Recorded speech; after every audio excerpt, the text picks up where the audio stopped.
So, bago ako lumaban sa hamon ng buhay tomorrow, mag-unbox muna ako ng mga items that I got from the insurance guys. Well, just kidding. From Fast Flip pala. So, from Kaiju number 8. Well, meron akong free stickers.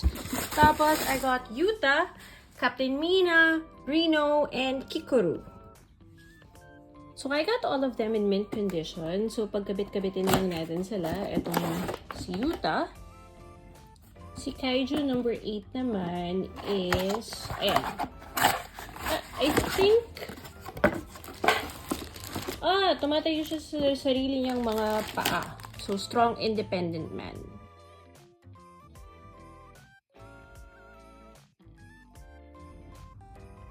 Ayan na sila, si Yuta, hindi pa masyadong malaki eyebags niya dito ha, K-drama actor ang datingan.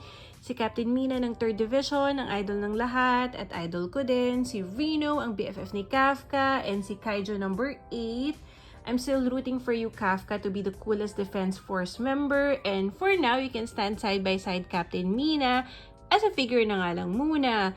And then my favorite, of course, si Kikoru kasi she's a prodigy like me. Char, not Char.